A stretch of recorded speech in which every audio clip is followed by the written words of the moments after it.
ครับวันนี้นะครับรายการวัดฝายหินเพื่อสังคมนะครับโดยทีมงานของเรานะครับก็มีความยินดีที่จะนำท่านผู้ชมนะครับในตอนนี้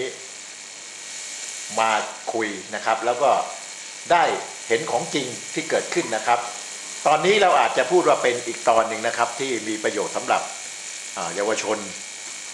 หรือประชาชนทั่วไปนะครับที่อาจจะมองข้ามหรือพูดง่ายๆว่าอาจจะช้าหน่อยกว่าจะเจอสิ่งนี้นะครับเพราะว่าท่านที่เราจะสนทนานะครับก็เป็นอยู่ในเพศของพระนะครับแล้วก็จบการศึกษานะครับมาแล้วแต่จะทำงานหรือไม่ทำงานหรืออะไรเกิดเป็นยังไงก็ติดตามได้นะครับครับกราบนมัสการหลวงพี่ชื่ออะไรครับชื่อนามสกุลเอาชื่อแบบเ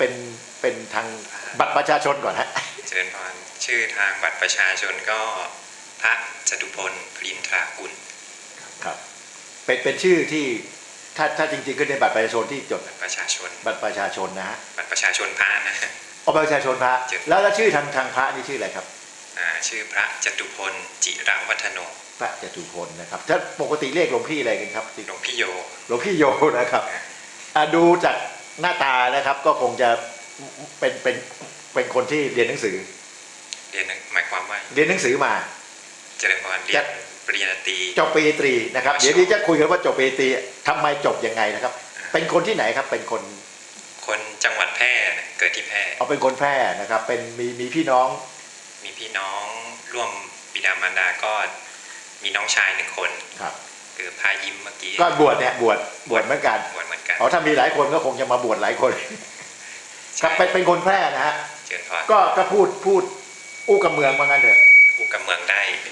ด้โตที่ไหนฮะโตเรียนหนังสือเด็กๆเรียนที่ไหนยังไงครับที่แพร่เลยจบม .6 ที่แพร่เลยจบม .6 ที่แพร่เลยจากเด็กๆมาถึงม .6 เนี่ยนะก็ประวัติโชคโชน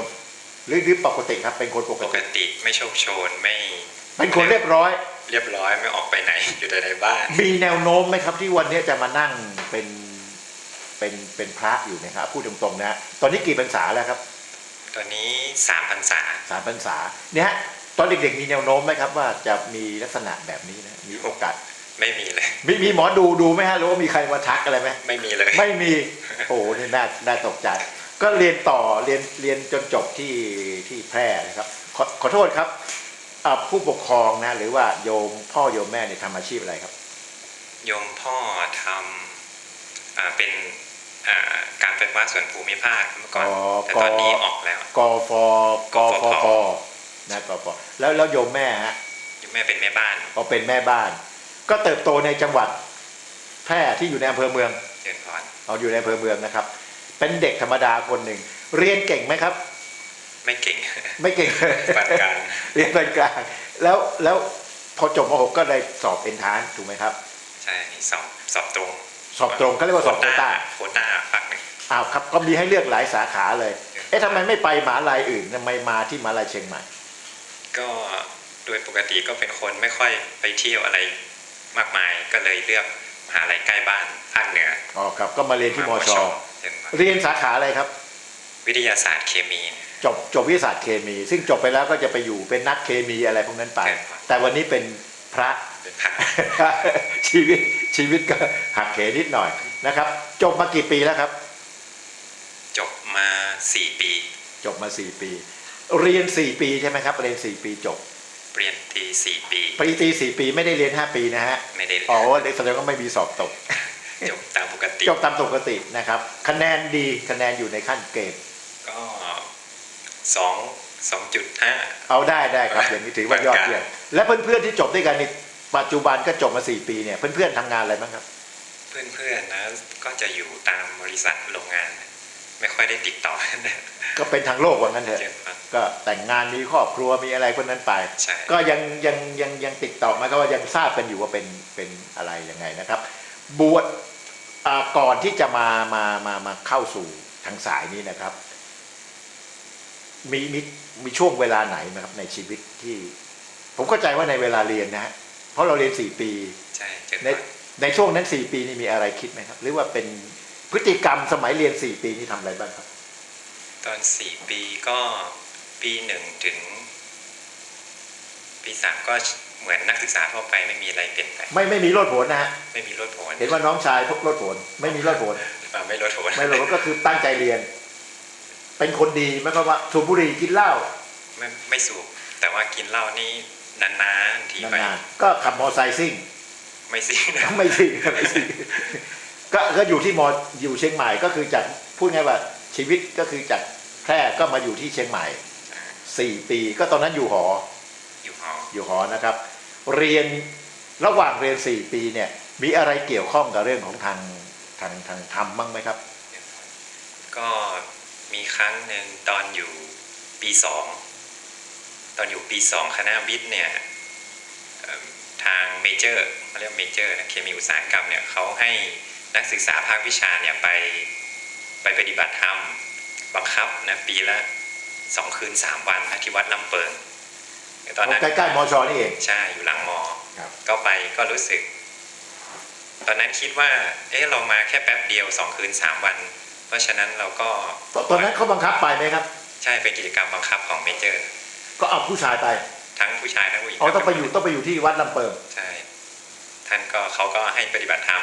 มีพระอาจารย์มานำเนี่ยนะก็คิดว่าเรามาแค่ไม่กี่วันเองไหนๆเราก็มาแล้วก็ทำให้มันเต็มที่หน่อยเนี่ยตอนนั้นคิดอย่างนี้ ก็เป็นบัตรตามท่านให้ทำอะไรก็ทำนะเดินจงกรมนั่งสมาธิสลับ อีกคำนิดหนึ่งตอนนั้นเชื่อไหม เชื่ออะไรนะ เชื่อเรื่องนี้ไหมครับ หรือว่ามาแบบค่อนข้างจะแอนตี้หน่อย ไม่แอนตี้ ด้ ไม่ต่อต้านไม่ต่อต้าน แล้วก็ไม่ได้แบบฝือหวาอะไรมาก ไม่ได้ชอบหรือไม่ชอบ แต่มาเพราะหลักสูตร ใช่ ก็มาก็ปฏิบัติตามอาจารย์ไปนะก็ทำไปเรื่อยๆนะตอนแรกๆก็รู้สึกเบื่อเพราะว่ามันไม่ได้คุยนะท่านให้สำรวมวาจาก็ทำไปเรื่อยๆเดินสลับกับนั่งทั้งวันอยู่อย่างนั้นนั่งสมาธิครึ่งชั่วโมงสลับเดินครึ่งชั่วโมงอยู่อย่างนั้นไปเรื่อยๆพอวันสุดท้ายเนี่ยรู้สึกว่ามันเบาตัวมันเบาเป็นผิดปกติรู้สึกว่าปลอดโปร่งเบาแบบไม่เคยเป็นมาก่อน แสดงว่าเมื่อก่อนนี่หนัก เมื่อก่อนหนักเลย เมื่อก่อนที่จะมาวัดตอนนั้นก็คือมันก็ว่าความจิตใจอะไรพวกนี้ก็ค่อนข้างที่จะมีกังวลใจอะไรอยู่ ก็มีความกังวลเรื่องเรียนนู่นนี่นั่น ก็ทางโลกอะว่างั้นเถอะค ใช่ รับทีนี้มาอยู่มากี่คนครับช่วงนั้น ตอนนั้นคณะรุ่นเดียวกันก็มีประมาณ40 กว่า ก็ไปอยู่ที่วัดลำเปิง ใช่ มีการสอนแล้วก็มีปฏิบัติด้วยนะครับ ในระหว่างนั้นก็คือค้นพบแล้ว อันนี้จะพูดว่าจุดประกายได้ไหมครับ เป็นการจุดประกายชีวิตในเรื่องนี้ไหมครับ ถ้าถึงจุดประกายจริง ๆ ก็ยังไม่ใช่นะ ไม่ใช่เด็ก แต่ตอนนั้นแค่รู้สึกว่ามันน่าสนุกเฉยๆตอนนั้นนะ แต่ว่าตัวเองรู้แล้วว่าเราเบาแล้ว เบา แล้วทำไงต่อครับ กลับมาเรียนปกติ ไม่กี่วันก็เป็นเหมือนเดิม อ๋อ เพราะว่ามาคุ้นเคยกับ เพื่อน เพื่อนอะไรก็เหมือนเดิม ๆกลับมาหนักอย่างเดิม เหมือนเดิม เดี๋ยวแล้วทำไงต่อครับ ก็ใช้ชีวิตปกติ จนจบ จนจบ แล้วก็ที่เป็นประกายจริงๆ ก็ตอนปี4ตอนปี4ตอนนั้นปิดเทอมนะที่ชมรมพุทธศิลป์มชนะเขาจะมีจัดค่ายทุกปีอยู่แล้วค่ายไปปฏิบัติธรรมที่ถ้ำลูกปู่อำเภอจอมทองอาตมาก็ไปร่วม ทำไมไปร่วมครับ ตอนนั้นเป็น อันนี้ไม่ใช่หลักสูตรถูกไหมฮะอันนี้เป็น ไม่ใช่ กิจกรรมนอกหลักสูตร นอกหลักสูตร ครับ เป็นช่วงปิดเทอมใหญ่นะอาตมาก็มีเพื่อนสนิทคนหนึ่ง ก็ชวนไป ก็ชวนกันว่าปิดเทอมนี่มันว่างๆหาค่ายอะไรค่ายอาสาออกไปสักค่ายหนึ่งดีไหมอย่างเงี้ยปรากฏว่าเราไปสมัครช้าค่ายอื่นๆที่น่าสนใจแล้วเต็มหมดละ ก็เหลือค่าเนี้ย เหลือค่าย อันนี้เรียกว่าอันนี้เรียกว่าผมลิขิต ใช่ก็เลยอันนี้แหละ ก็ไปกับเพื่อนคนที่ไปด้วยถูกไหมฮะครับ เพื่อนสนิทกันก็ไปด้วยกันแล้วปรากฏว่าก็ประทับใจนะกิจกรรมในค่ายอบอุ่นมาก ยังจำได้อยู่ตอนนั้นก็ไปที่นู่นนะมันจะเป็นบนเขา จะไม่มีคลื่นโทรศัพท์ แล้วชื่อค่ายก็น่าสนใจมากเราตั้งชื่อค่ายว่า Stop Smartphone Start Smart Life โอ้อันนี้ดีมาก เพราะว่าที่นั่นมันไม่มีคลื่นนะมันอยู่บนดอยอย่างเงี้ย ก็คือไม่สมาร์ทแล้ว ไม่ ใช่ไหม ใช่ แล้วเพื่อนที่ไปด้วยไหมครับ เพื่อนไปด้วย เพื่อนที่ชวนนี่ไปเพื่อนสนิท ใช่ เพื่อนสนิทก็คือเพื่อนที่เรียนอยู่กัน4 ปีเนี่ยเป็นเพื่อน ใช่ สมัยเรียนมหาลัย ใช่ ตอนนี้อยู่ไหนฮะ ตอนนี้ทำงาน ทำงานนะ ไม่ได้บวชนะฮะ ไม่ได้ หลวงพี่นี่หนีมาบวชคราวนี้พอได้ตรงเข้าค่ายเข้ากี่วันครับ เข้าค่ายน่าจะอาทิตย์หนึ่ง อาทิตย์ก็ได้รู้อะไรมากขึ้นเอามาตอนนี้ละตอนนี้มีอะไรเปลี่ยนแปลงอีกครับ ตอนไหน ตอนที่ไปเข้าค่าย เข้าค่าย ครับ ก็ในกิจกรรมในค่ายท่านก็จะมีกิจกรรมในแต่ละวันนะก็จะมีวิทยากรมาบรรยาย แล้วก็ให้ทำกิจกรรมแต่ละฐานแต่ละ วิทยากรนี่เป็นคารวาสเป็นพระ มีหลวงพี่ด้วย มีหลวงพี่ด้วยครับ แล้วก็มีคารวาสเป็นรุ่นพี่ที่จบไปนานแล้ว ครับ ซึ่งเป็นรุ่นพี่ที่มีอายุนะท่านก็มา เอาแล้วปรากฏว่าเข้าค่ายนี่ก็คือ ตกแล้วล่ะพูดง่ายๆตกจากกิจกรรมอื่นแล้วถึงมาเข้าค่ายเนี่ย ใช่ ผิดหวังไหมครับ ถ้าพูดจะโดยสรุปว่าเข้าไปอยู่ในค่ายเนี่ย อ๋อไม่ผิดหวัง ไม่ผิดหวัง ก็ขอบคุณที่เขาเต็ม ขอบคุณ ขอบคุณ รู้สึกขอบคุณ ถ้ามันงั้นก็ไปเข้าค่ายอื่นแล้ว ใช่ อาจจะเป็นค่ายที่มันเป็นวิทยาศาสตร์อะไรไป เดือนก่อน พอมาถึงค่ายนี้นะครับ มีอะไรค้นพบอีกครับ สิ่ง นี่ครั้งที่สองนะครั้งที่สอง สิ่งที่ค้นพบก็คือประทับใจมากๆเลยก็คือความอบอุ่นทุกคนในค่ายที่มาเนี่ยก็ทุกคนจะเป็นชมรมพุทธศิลป์หมดเลย แล้วก็สิ่งที่ได้รับก็คือความอบอุ่นก็คือว่าที่ผ่านมาอาตมาก็ใช้ชีวิตแบบวัยรุ่นทั่วไป แต่พอมาอยู่ในค่ายเนี่ยทุกคนจะแบบสนใจกันเทคแคร์กันพูดคุยสารทุกข์สุขดิบอะไรเงี้ยทำกิจกรรมร่วมกันมันร่วมทุกข์ร่วมสุขอย่างเงี้ยนะก็รู้สึกว่าอบอุ่นที่ผ่านมาไม่เคยเจอเลยอะไรอย่างเงี้ยอบอุ่นมาก ก็ถามตัวเองว่าเอ๊ะทำไมคนเหล่านี้เขาถึงให้ความอบอุ่นเราได้ขนาดนี้ ก็เลยค้นพบไปว่าเขามีศีลเขารู้ธรรมะอะไรเงี้ยก็ศรัทธาขึ้นว่าคนเหล่านี้มีศีลจึงทำให้คนรอบข้างมีความสุขมีอบอุ่นเนี่ยอาตมาก็ประทับใจในจุดนี้นะก็เป็นจุดเริ่มต้นหลังจากออกค่ายมาก็ได้พบปะกับรุ่นพี่เหล่านั้นที่เป็นกัลยาณมิตรอย่างเงี้ยก็เริ่มฟังธรรมะปฏิบัติตามท่านเหล่านั้นแต่ตอนนั้นยังเรียนอยู่ถูกไหมครับ ตอนนั้นยังเรียนปี ยังไม่จบอยู่ปี4ครับ เรียนก่อน ทีนี้พอก็ปฏิบัติมาก็คือได้คุยกับกัลยาณมิตรอะไรทั่วไปเนี่ยจนจบปี4ใช่ไหมฮะจบ4 ปีจบแล้วนี่ไปทำงานอะไรไหมครับจบแล้วก็ไปทำงานที่บริษัทที่สมุทรปราการบริษัทก็เป็นพวกเคมีอย่างว่างั้นครับเป็นโรงงานย้อมผ้าครับโรงงานย้อมผ้าก็ไปอยู่ที่นั่นกี่ปีครับไปอยู่ได้6 เดือนทำงานได้6 เดือนครับแล้วก็เป็นช่วงที่เขาให้ลามารับปริญญาก็จะไม่ต้องมารับปริญญาที่มชนะฮะใช่โอเคครับก็เลยเขาให้ลาได้1 เดือนแต่อาตมาก็ตัดสินใจว่าขอลาออกอ๋อเขาเขียนให้ลาเราวงเล็บข้างหลังไปออกด้วยก็เลยลาออกคือลาออกเลยก็ทำงาน6 เดือนเขาเรียกว่าจริงๆแล้วไม่โปรแล้วออกเลยถูกไหมครับการงานนี่ถือว่าพอใจไหมครับตอนนั้นตรงกับความคิดของบัณฑิตหนุ่มนะครับที่บอกว่าเอาละต้องมีสเต็ปไปอย่างนี้1 2 3 4 5หมายความว่าต้องมีบ้านมีการงานมีอะไรขึ้นไปเนี่ยนะครับก็คิดยังไงตอนนั้นก็เป็นอย่างนั้นแล้วอยู่มาตัดสินใจลาออกเนี่ยมันก็ตัดวงจรถูกไหมฮะอ้าวทำไมถึงลาออกครับที่ลาออกเพราะว่าไปเจอเหตุการณ์สลดเหตุการณ์หนึ่งก็คือตอนนั้นเนี่ยอาตมาก็ไปซื้อกับข้าวตอนเย็นนะยังมีซอยตรงข้ามโรงงานที่สมุทรปราการก็ไปซื้อกับข้าวที่ซอยตรงข้ามโรงงานคืนนั้นแล้วซื้อกลับมากินที่หอข้างในห้อง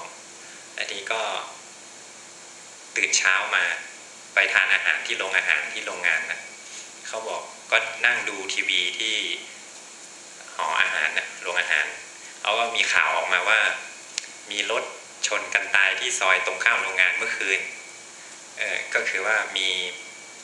ผู้หญิงเนี่ยซ้อนมอเตอร์ไซค์ชายชู้แล้วปรากฏว่าสามีเขาเนี่ยขี่รถปิกอัพไล่มาแล้วเขาเลี้ยวไปซอยที่อาตมาเพิ่งไปเดินมาเมื่อคืนแล้วก็ชนกันตายข้างในนั้นน่ะอาตมาก็เห็นข่าวแล้วก็ช็อกรู้สึกเหมือนว่ามันใกล้ตัว ใช่ เอางั้นด้วยกันครับเพราะว่าข่าวทั่วไปก็ไกลๆกันนี่ข่าวใกล้ตัวแล้วก็ ใกล้ตัว อยู่ตรงนั้นแล้วก็เหตุการณ์เร็วๆมานี่เอง ใช่ ครับแล้วยังไงครับ มันรู้สึกว่าเราพลาดไปแค่ไม่กี่ชั่วโมงเองนะถ้าอาตมาไปเดินอยู่ตรงนั้นช้าสักไม่กี่ชั่วโมงเนี่ยก็จะโดนชนตายตรงนั้น มันรู้สึกเหมือนกับว่าตัวเองเนี่ยได้ตาย มาเมื่อคืนตายไปแล้วเหมือนรถชนเหมือนโดนตัวเองอย่างเงี้ยมันก็เลยรู้สึกว่า ตอนนั้นความคิดเข้ามาในหัวแบบเยอะมากเลยนะใครควรว่าถ้าเราตายไปแล้วเราจะเป็นยังไงสิ่งที่ทำมาทั้งหมดเนี่ยมันสูญเปล่าหมดเลยเนี่ย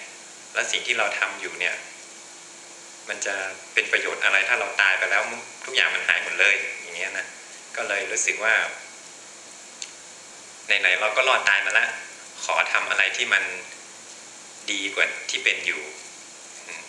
ซึ่งตอนนั้นก็ฟังธรรมะมาอยู่แล้วนะก็ความคิดที่มาในหัวก็คืออยากจะบวชอย่างนี้ ก็กะจะบวชสัก1 สัปดาห์ เอาไม่แกแล้วบวชยาวเลย บวชยาวก็คือตอนนั้นก่อนที่จะลาออกถูกไหมครับ ใช่ แล้วหลังจากนั้นก็ลามารับปริญญาก็เลยถือโอกาสลาออกด้วย ใช่ใช่ ก็คือว่าเพื่อนๆที่ทำอยู่เขาก็ทำต่อไปเดี๋ยวเขาก็รับคนใหม่เข้ามา ใช่ ก็มารับปริญญาพูดง่ายว่าก็เอาละมาถึง ก็เจอเพื่อนฝูงวันรับปริญญา แล้วยังไงต่อครับ ก็มารับปริญญาปกติทุกอย่าง ก็เลี้ยงฉลองกันเต็มที่ เต็มที่ แล้วก็ไปยังไงถึงจะกลับมาในสู่ทางด้านธรรมะนี่ครับ ก็ที่ตอนนั้นลาออกก็ไม่ได้บอกใครเลยนะแล้วไม่ถามโยมพ่อโยมแม่ด้วย คิดว่าจะลาออก แต่ตอนไปทำงานโยมพ่อโยมแม่รู้ แต่ตอนออกนี่ไม่รู้ ไม่ได้บอก ไม่บอก มาบอกอีกทีตอนรับปริญญาเสร็จงาน เอารับปริญญาเนี่ยโยมพ่อโยมแม่ก็มา มา ถูกไหมครับก็คือมาดูแล้วก็ มา วันที่มารับปริญญาเนี่ยนะซึ่งปีนี้ก็กำลังจะรับอีก2 วันเนี่ย มาก็คือมากันทั้งครอบครัวมาทั้งอะไรเนี่ย ใช่ ไม่มีใครเอะใจเลย ไม่มีใครรู้เลย แต่รู้ว่าลามารับปริญญาเฉยไม่รู้ว่าลาออก ใช่ แล้วรู้ตอนไหนครับ รู้แต่งานทุกอย่างจบเรียบร้อยครับปริญญาเสร็จงานเงียบหมดก็เลยโทรไปที่บ้านยังไม่กลับบ้านตอนนั้นอยู่กับเพื่อนโทรไปบอกว่าลาออกแล้วนะเนี่ยอยากจะบวชเนี่ย มีเหตุผล มี ไม่ใช่ว่าลาออกเพราะว่ามีปัญหาเรื่องการงานอะไรตรงนั้นถูกไหมครับ ไม่มี มีเหตุผลคือลาเพราะจะไปบวช ใช่ ครับ ก็บวชหลังจากนั้นนานไหมครับถึงบวช ตอนนั้นก็ประมาณ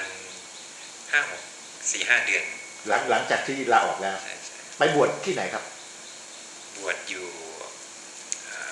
วัดพระธาตุช่อแฮจังหวัดแพร่ พออยู่ที่แพร่เลยอยู่กับหลวงพ่อนะฮะอยู่ ก็บวชตามประเพณีว่างั้นเถอะ ใช่ เพราะว่าจบในอายุพอดีอายุที่เกิดมาก็มาบวชได้ ไปบวชอยู่นี่พูดง่ายว่าทั้งหมดก็คืออยู่ที่หลวงพ่อเลยฮะก็คืออยู่ที่วัดนั้นกี่ปีฮะ อยู่7 วัน พออยู่7 วันก็ไป คือไปจดทะเบียนวันนั้นก่อน ใช่ แล้วก็จะไปที่อื่นไปไหนต่อครับ ตอนนั้นที่ตั้งใจบวชแล้วจะมาอยู่เลยก็ตั้งใจว่าจะบวชมาอยู่ที่วัดเขาสนามชัยหัวหินนะ ทำไมวัดสนามชัยครับ เพราะว่ารู้จักวัดที่นั่นเคยไปอยู่ดูว่าถ้าเราบวชในอนาคตเราบวชเราจะไปอยู่ที่ไหน ครับ มีการดูก่อน ตกลงได้อยู่ไหมฮะ อยู่ เอาอยู่ก็อยู่ได้นานไหมครับ อยู่ได้3 ปี พออยู่ที่นั่น3 ปีเลย ใช่ ที่ประจวบนี่นะฮะ ใช่ ก็หมายความว่าปกติก็คือหมายความว่ามีเรียนด้วยเรียนธรรมะอะไรด้วยแล้วก็มีก็ปฏิบัติตามพระแล้วมีบิณฑบาตเนี่ยวัดนี่อยู่ในที่กันดารไหมครับอยู่ในที่ ไม่อยู่ตรงข้ามกับอุทยานราชพักษ์นะ ก็เรียกว่าอยู่ในแหล่งที่ อยู่ใน ไม่ถึงกับป่าเป็นป่านะครับบวชที่นั่น3 ปีแล้วต่อจากนั้นครับ หลังจากนั้นก็พรรษาที่ผ่านมาก็อยู่ที่ชัยภูมิ ก็ย้ายมาชัยภูมิ ย้ายมาชัยภูมิ ก็เป็นคำถามเดิมว่าทำไมต้องมาชัยภูมิ เพราะว่าได้นิมนต์อาจารย์ท่านไว้ว่าจะมาขอมาเรียนกับอาจารย์ให้อาจารย์ช่วยสอนวินัยหน่อยก็ท่านก็บอกว่าหลักสูตรท่านจะสอน6 เดือนแล้วพวกเราก็มาเรียนกัน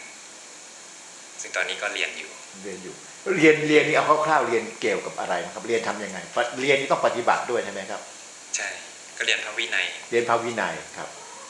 แล้วตอนนี้ก็คือถ้าถามว่าปัจจุบันไปก็อยู่ที่ชัยภูมิถูกไหมครับ ใช่ วันนี้หลวงพี่เนี่ยมาที่นี่คือน้องชาย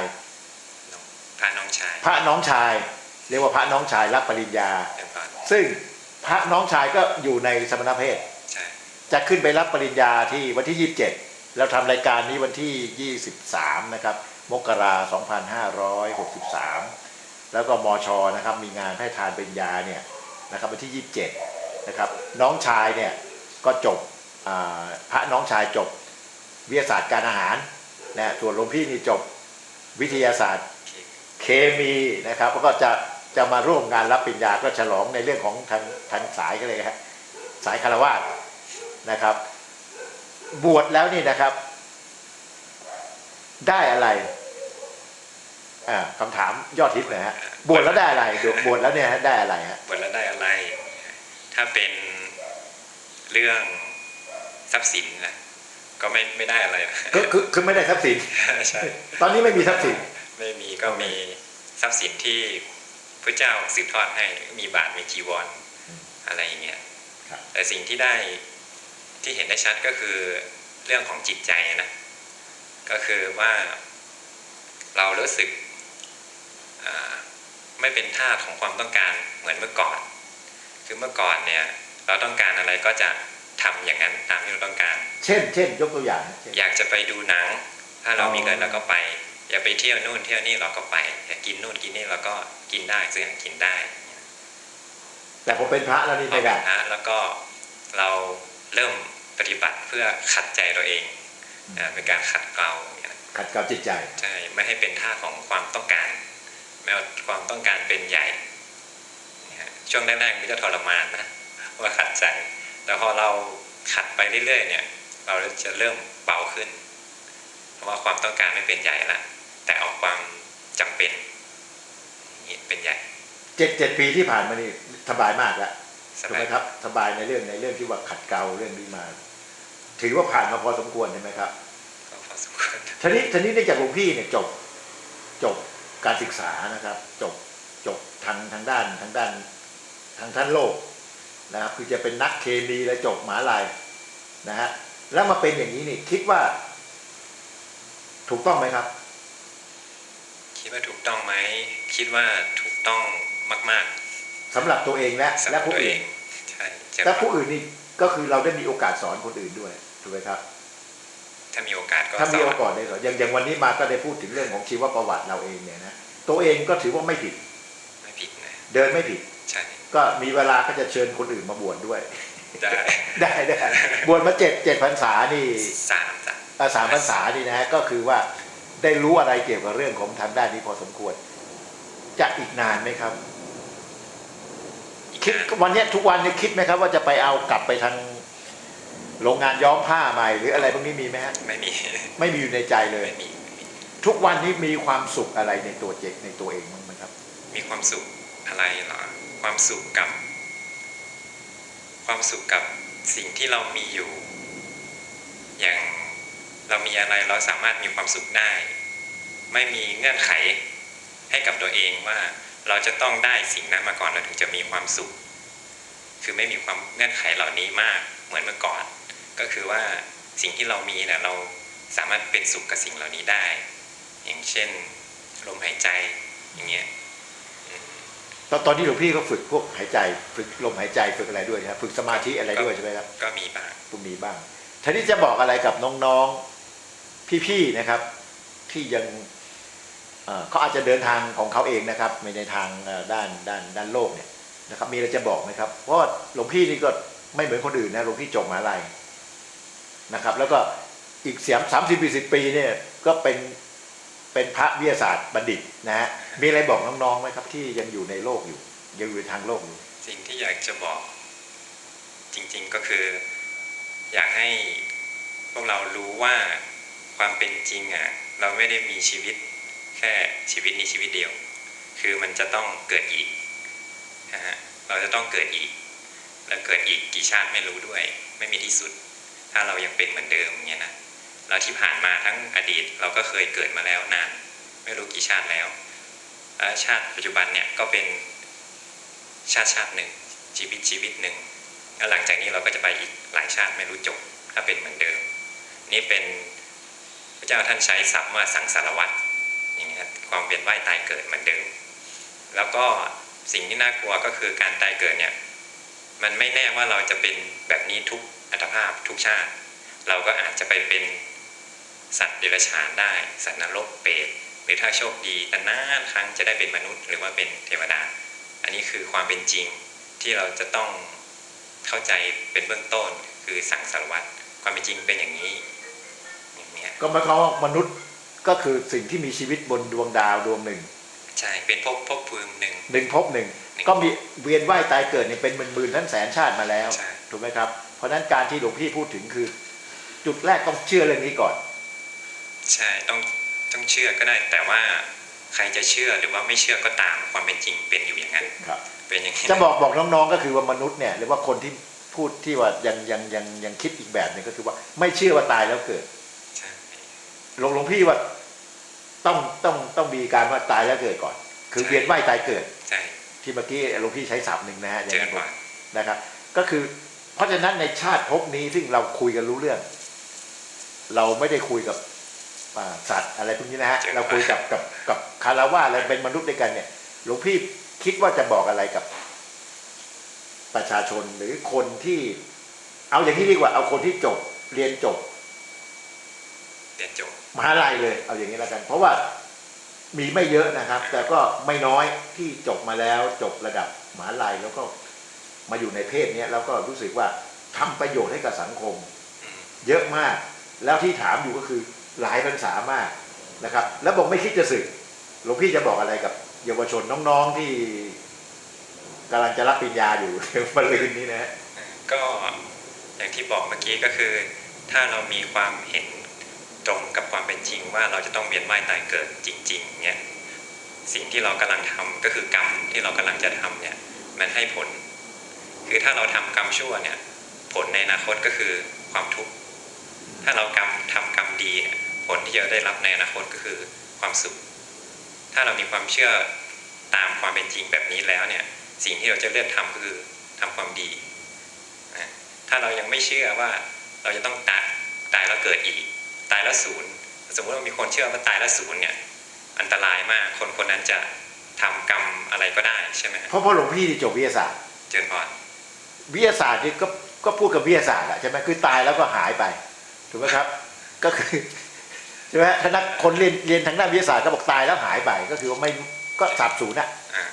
แต่ว่าอันนี้มันไม่ใช่คือตายแล้วเนี่ยไปเกิดใหม่ ใช่ หลวงพี่ว่าเชื่อว่าตายแล้วเกิดใหม่ ใช่ นะครับเพราะว่าหลวงพี่พูดสั้นๆคำเมื่อกี้ว่าทำอะไรก็คือทำความดี เจริญพร ทำความดีแล้วก็จะได้ดี อ่า เพราะการที่เราเกิดในชาตินี้เนี่ยก็เกิดจากผลกรรมที่เราทำมาเป็นหมื่นๆแสนชาติ เราเคยทำกรรมดีมาเราก็เลยถึงเกิดเป็นมนุษย์ ถ้าเราไม่เคยทำกรรมดีมานะเราจะไม่ได้มาเกิดเป็นมนุษย์เพราะมนุษย์ถือว่าเป็นสุคติภูมิที่ดี ถ้าไม่เคยทำกรรมดีมาเนี่ยเราอาจไปเกิดเป็นสัตว์เดรัจฉานหมาแมวเนี่ยมันทุกข์กว่าเราเยอะอันนี้เป็นทุกขติ ครับก็ขอบพระคุณมากครับ เจริญพร